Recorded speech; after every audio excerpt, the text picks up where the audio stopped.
नमस्कार, मैं डॉक्टर श्रद्धा वशिष्ठ आपका सबकी शिक्षा में बेहद स्वागत करती हूँ। आज मैं फिर से लाई हूँ आप ही के सवालों के जवाब, इसीलिए इस वीडियो को आखिरी तक ज़रूर देखिएगा।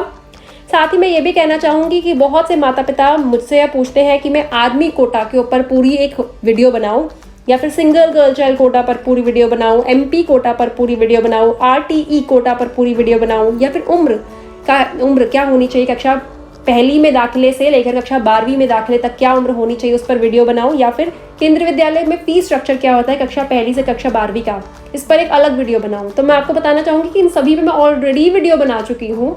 आप मेरे जो चैनल है उसकी प्लेलिस्ट पर जाकर देख सकते हैं, आपको सारी वीडियोस मिल जाएंगी। और फिलहाल मैंने जो मैंने आपको नाम लिए हैं, army quota, single girl child quota, MP quota, RTE quota, उम्र और फीस, इसके जो वीडियोस के लिंक हैं मैंने अपनी ये वाली वीडियो है इसके डिस्क्रिप्शन में दिए हैं। आप डिस्क्रिप्शन में जाइए इस वीडियो के, और 6 के मैंने वीडियोस के लिंक दिए हैं, आप क्लिक करिए और अपनी वीडियोस देख सकते हैं। साथ ही मैं आप सभी को कहना चाहूँगी कि मेरे आत्मविश्वास को बढ़ाने के लिए इस वीडियो को लाइक ज़रूर करिएगा, और केंद्रीय विद्यालय दाखिला संबंधित अधिक से अधिक इन्फॉर्मेशन पाने के लिए सबकी शिक्षा को सब्सक्राइब ज़रूर करिएगा। तो आज का पहला सवाल, दाखिला कब तक होगा? तो इसके जवाब में मैं कहना चाहूँगी कि केंद्रीय विद्यालय संगठन ने इससे संबंधित अभी तक कोई नोटिफिकेशन जारी नहीं करा है। केंद्रीय विद्यालय का जो इससे संबंधित आखिरी नोटिफिकेशन आया था वह 3 मार्च को आया था, जिसमें उन्होंने ये साफ साफ कहा था कि हम दिशा निर्देशों पर काम कर रहे हैं, और दिशा निर्देशों पर काम जब पूरा हो जाएगा तो हम फॉर्म रिलीज कर देंगे। लेकिन उसके बाद आप सभी को पता है किस प्रकार कोविड-19 महामारी फैल गई, जिसकी वजह से दाखिला प्रक्रिया रद्द कर दी गई या फिर उन्हें डिले कर दिया गया। तो जो केंद्रीय विद्यालय दाखिला प्रक्रिया है वह थोड़े समय के बाद शुरू होगी। जैसे ही केंद्रीय विद्यालय संगठन उसकी जानकारी देगा, मैं उस पर वीडियो लेकर आपके लिए ज़रूर आऊँगी। आज का दूसरा सवाल, फॉर्म भरने के कितने दिन बाद कक्षा पहली का रिजल्ट पता चल जाएगा? तो मैं कहूँगी कि जब फॉर्म निकलेंगे और जो फॉर्म भरने की आखिरी तारीख होगी उसके 14 दिनों के अंदर अंदर आपको अपने बच्चे का कक्षा पहली के रिजल्ट के बारे में पता चल जाएगा। आज का तीसरा सवाल, क्या प्राइवेट नौकरी वालों के बच्चों को KV में दाखिला मिल सकता है? तो इसका जवाब है जी हाँ। प्राइवेट नौकरी वाले जो होते हैं वे जनरल कैटेगरी के तहत आते हैं और उनके बच्चों को दाखिला ज़रूर मिल सकता है। जनरल कैटेगरी के बच्चों का हमेशा से दाखिला होता आया है, इस साल भी होगा और आगे भी होता रहेगा। आज का चौथा सवाल, यदि हमारे बच्चे का दाखिला RTE यानी राइट टू एजुकेशन, शिक्षा के अधिकार के तहत हुआ तो हमारे बच्चे को कौन सी कक्षा तक इसका लाभ मिलेगा? तो मैं आपको बताना चाहूँगी कि केंद्रीय विद्यालय संगठन के दिशा निर्देशों के अनुसार यदि आपके बच्चे का दाखिला RTE के तहत हुआ तो आपके बच्चे को कक्षा 8वीं तक इसका लाभ मिल पाएगा। आज का 5वां सवाल, हम नए राजस्थान में आए हैं, फरवरी तक हम मध्य प्रदेश में रहते थे, हमारे सारे कागजात भी मध्य प्रदेश के हैं, लेकिन अब हम राजस्थान में अपने बच्चे का केंद्रीय विद्यालय में दाखिला करवाना चाहते हैं, तो एड्रेस प्रूफ के रूप में हम क्या दें? जी, ऐसे सवाल मुझे बार बार आ रहे हैं कि हम आजीविका कमाने के लिए एक राज्य से दूसरे राज्य चले गए हैं या फिर एक शहर से दूसरे शहर चले गए हैं, जिसकी वजह से हमारे जितने भी घर के पते के प्रमाण पत्र के संबंधित कागजात थे वह सारे पिछले राज्य के हैं, पिछले शहर के हैं। अब जिस जगह पे हम अपने बच्चे का दाखिला करवाना चाहते हैं वहाँ हमारे पास घर के पते के प्रमाण पत्र का कोई भी कागजात नहीं है, तो हम क्या करें? ऐसी स्थिति में जो आप नए राज्य में आए हैं या नए शहर में आए हैं, वहाँ जहाँ जो भी किराए के घर में रहते हैं उसके रेंट एग्रीमेंट का इस्तेमाल आप घर के पते के प्रमाण पत्र के रूप में कर सकते हैं। आज का छठा सवाल, कक्षा 11वीं के दाखिले की जानकारी दीजिए। तो मैं कहना चाहूँगी कक्षा 11वीं का जो दाखिला होता है कहीं ना कहीं वो कक्षा 10वीं के रिजल्ट पर आधारित होता है। तो जो बच्चे कक्षा 11वीं में दाखिले के लिए अप्लाई करना चाहते हैं, ट्राई करना चाहते हैं, तो अगर साइंस में दाखिला लेना चाहते हैं तो कक्षा 10वीं में उनके 60% एग्रीगेट होने चाहिए। कॉमर्स लेना चाहते हैं तो कक्षा 10वीं में उनके 55% एग्रीगेट होने चाहिए। ह्यूमैनिटीज़ यानी कॉमर्स लेना चाहते हैं तो वो कम्प्लीटली पास रिजल्ट उनका होना चाहिए, कम्प्लीटली पास, सभी सब्जेक्ट्स में पास हैं तभी वो ह्यूमैनिटीज़ के लिए अप्लाई कर सकते हैं। जब कक्षा 11वीं में दाखिला होगा तो दाखिले में सबसे पहले आपको पता है उसी स्कूल के बच्चों का दाखिला होगा जो 10वीं से 11वीं में आ रहे हैं। फिर जो दाखिला नेक्स्ट जो लेवल का जो नेक्स्ट आप कह सकते हैं दाखिला होगा वो उन बच्चों का होगा जो KV टू KV ट्रांसफ़र के थ्रू आ रहे हैं, यानी कि एक दूसरे स्टेट के KV से इस KV में आ रहे हैं या फिर लोकल KV ट्रांसफ़र के थ्रू आ रहे हैं। उसके बाद जो सीट्स बचेंगी उन पर उन बच्चों का दाखिला होगा जो दूसरे रिकॉग्नाइज स्कूलों से केंद्रीय विद्यालय में दाखिला लेना चाहते हैं। साथ ही मैं ये भी बताना चाहूँगी कि कक्षा 10वीं का रिजल्ट जिस साल निकलेगा उसी साल कक्षा 11वीं में आपको दाखिला मिल सकता है।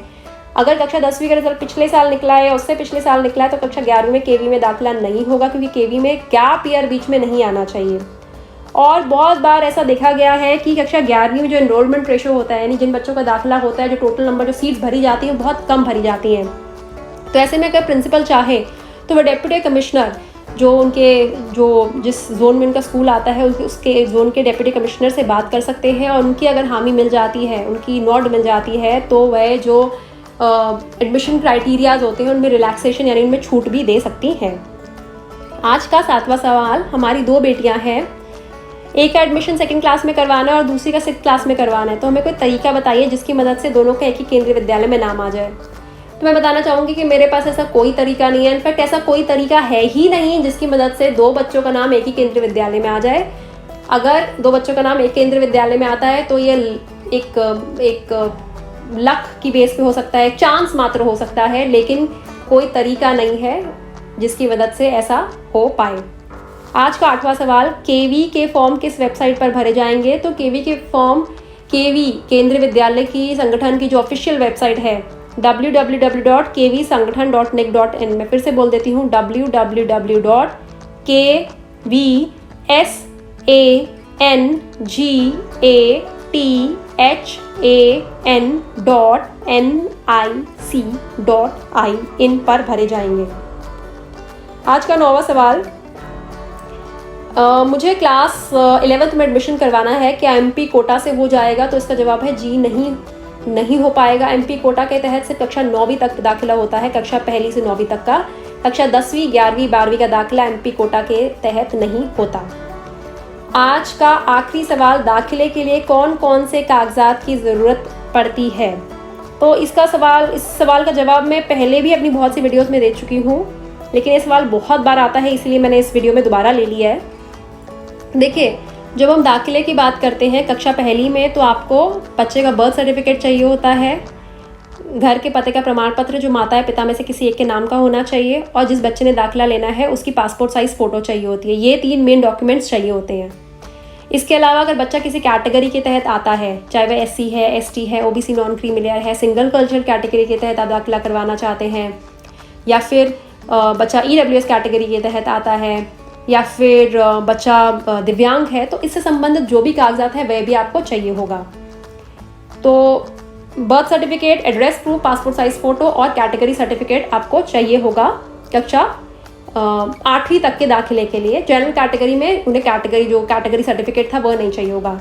लेकिन जब कक्षा 9वीं और उससे ऊपर की कक्षाओं की बात करते हैं तो आपके पिछले स्कूल से TC भी चाहिए होगा, ट्रांसफर सर्टिफिकेट या फिर जैसे स्कूल लिविंग सर्टिफिकेट कहते हैं, वह भी चाहिए होगा कक्षा 9वीं और उससे ऊपर की कक्षाओं के लिए, क्योंकि कक्षा 9वीं और उससे ऊपर की कक्षाओं में जो आपके स्कूल ट्रांसफर सर्टिफिकेट यानी TC में, स्कूल ट्रांसफर सर्टिफिकेट में जो आपकी डेट ऑफ बर्थ होती है उसे ही मान्य माना जाता है, वही फाइनल आपकी डेट ऑफ बर्थ मानी जाती है। तो यह थे कुछ कागजात जो आपको चाहिए होंगे दाखिले के लिए। और ऐसा भी होता है बहुत बार स्कूल आपके पिछले क्लास की रिपोर्ट कार्ड मांग लेते हैं, तो आप वह भी दिखा सकते हैं, इसमें भी कोई प्रॉब्लम नहीं होनी। तो यह थे आपके 10 सवालों के जवाब जो मैं चाहती थी आपको दूं, जो आप मुझसे बार बार पूछते हैं। मेरे लिए संभव नहीं हो पाता आपके सभी सवालों का जवाब दूं, क्योंकि बहुत सारे नए लोग के सबकी शिक्षा के साथ जुड़ रहे हैं, बहुत सारे नए सवाल आते हैं। मैं सभी सवालों को पढ़ती ज़रूर हूँ, लेकिन उन सभी का लिख कर जवाब दे पाना बहुत मुश्किल होता है। तो मैं वीडियो के माध्यम से जवाब देती हूँ ताकि जिन्होंने सवाल पूछे हैं उनके जवाब तो उन्हें मिले ही, साथ ही साथ ज़्यादा से ज़्यादा लोगों तक केंद्रीय विद्यालय दाखिला संबंधित जानकारी पहुँचे। मैं फिर से कहना चाहूँगी, यदि आपने आर्मी कोटा पर आप जानकारी चाहते हैं तो वीडियो के डिस्क्रिप्शन बॉक्स में जाएं, मैंने आर्मी कोटा पर वीडियो का लिंक शेयर करा है। सिंगल गर्ल चाइल्ड कोटा पर आप पूरी जानकारी चाहते हैं तो सिंगल गर्ल चाइल्ड कोटा का मैंने वीडियो शेयर करा है। आप MP कोटा पर जानकारी चाहते हैं तो मैंने MP कोटा का वीडियो शेयर करा हुआ है। आप RTE यानी राइट टू एजुकेशन कोटा के तहत जो दाखिले होते हैं उस पर आप वीडियो देखना चाहते हैं तो मैंने उसका लिंक शेयर करा है। आप उम्र के बारे में जानकारी चाहते हैं तो उस पर भी मैंने वीडियो का लिंक शेयर करा है। और फीस जानना चाहते हैं केंद्रीय विद्यालय की तो मैंने फीस पर एक बहुत डिटेल्ड वीडियो बनाया था, मैंने उसका लिंक भी शेयर करा है। ये सारी वीडियोस आप इसी वीडियो के डिस्क्रिप्शन बॉक्स में देख सकते हैं। आपको सिर्फ लिंक को क्लिक करना होगा, आप वीडियो देख पाएंगे। फिर से कहना चाहूँगी कि सबकी शिक्षा को सब्सक्राइब ज़रूर करिएगा। बहुत ही ईमानदार कोशिश है केंद्रीय विद्यालय दाखिला से संबंधित जानकारी ज़्यादा से ज़्यादा लोगों तक पहुंचाने की, माता पिता की मदद करने की और बच्चों का दाखिला माता पिता के लिए थोड़ा आसान बनाने की। अब मुझे डॉक्टर श्रद्धा वशिष्ठ को इजाज़त दीजिए। नमस्कार।